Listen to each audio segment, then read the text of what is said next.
So leading up to round 5, Chad, looking back, you headed into your first showdown. Obviously, massive rivalry between Port Adelaide and Adelaide. How'd you find that? How were the nerves leading up to that big game? Yeah, it was very nerve-wracking, I suppose. There's no game bigger for Port Adelaide than against the showdown against the Crows. So, yeah, it was a pretty good experience coming up to it, leading up to it. So, but coming to the game, I think all the nerves were out, and I think I was just there to play footy. Do you understand the rivalry, though? I mean, you have said then that you understand that it's a massive game for Port Adelaide. There is no bigger game, but could you get a feeling of it, as a spectator compared to as a player now that you're within the group? Yeah, exactly right. Like I used to, I suppose, watch the game when I was younger, and just the intensity, I suppose, and just I wouldn't say hate, but just the respect that both teams had for each other, being both the only SA teams in the country, both playing against each other. It's a big showdown. So I think it's just to try and who's better, who's not. So the time. So bragging rights. Now, exactly. Probably the biggest crowd you played in front of. I think it was a crowd of around 40,000. How do you prepare yourself to cope with the nerves? I don't think anything can prepare myself, I suppose, for the crowd. I think it's just trying to tune it out and just worry about little things like my kick, my first disposal attack on the ball. I think if you worry about the crowd, it's pretty hard to play the game. What do you remember from the game? I mean, obviously, it was a hard-fought game up until three-quarter time. Port led from memory at three-quarter time, and then Adelaide ran away with the game in the last quarter. What are your recollections personally from the game? I felt like we were on top of them for the majority of the game. I suppose a few errors here and then, which every team makes, cost us a little bit in the last quarter, but I think the intensity that we had, I think, was bar none. So I think if we bring that out every week, we should be fine. But I suppose, yeah, it's a very hard loss, especially when it's against the Crows. But yeah, I think we did our best and we showed what we can do for three quarters. You did yourself very proud. There was an incident there where there was a 50-50 ball in the first quarter. You put your head over the football, ran out at 100 miles an hour. Brent Riley from the Crows, who's obviously a veteran, hardened body, a lot bigger than yourself, crashed straight through you. I think you came off second best, but at the time you didn't show it. Can you give us an explanation or an understanding of what happened in that incident?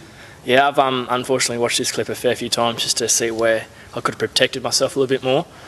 I suppose I was looking at the ball, didn't protect myself as well as I should have, and I just got a knock front on my shoulder, and of course that's when I got my injury. At the time I didn't know what happened. I think adrenaline, was early in the quarter, so adrenaline was still kicking in. So yeah, it was a big knock, and unfortunately I hurt my shoulder, but I came back on, took a jab and strapped it up, and I was feeling pretty good. I just wanted to be out there in the showdown. I think that just shows the rivalry between the two clubs. During the incident, as the incident was happening and the ball was in dispute, did you know Riley was coming? Yeah, I knew he was coming, but again, I think if you worry about the body that's coming towards you, you're not going to have the ball as your first priority, and I think that's what I've been taught as a kid, to make sure the ball's your priority and you'll be protected.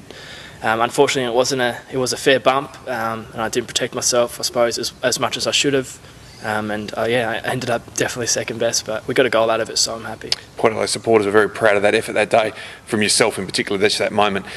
You were injured though after that, of course, so you missed the next fortnight with a shoulder injury. How disappointing was that, given that you had an eye injury a couple of weeks earlier against Collingwood, and you're probably thinking, gee, this AFL game, it's a hard school of knocks at the moment. Yeah, I suppose I haven't had too many injuries, or major injuries in my life. Never broken a bone or fractured anything. So coming into AFL and having two pretty serious injuries with the eye and the shoulder as well was pretty.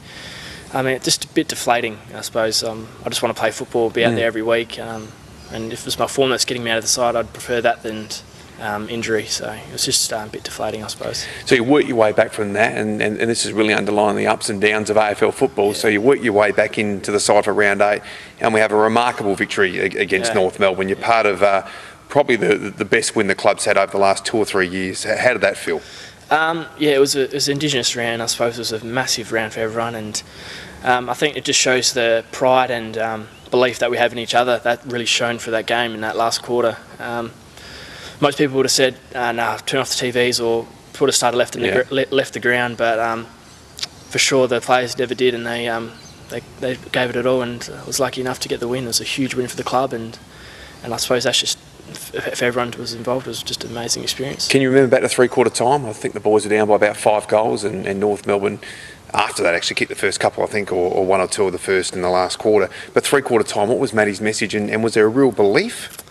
Yeah, well, there's always a belief in our team. I think Matty just really wanted to say that it's never over till it's over. And I suppose coming from last year, we never wanted to get blown out of a game. I think the main idea was just to keep fighting until the end, and it shows that when you keep fighting, that things can happen and things can roll your way, which it did, luckily for us, in the last 10 minutes. And where were you in the last minute or so? Where were you when Paul Stewart kicked that winning goal, and then where were you in the last 50 seconds when we had to hold on desperately?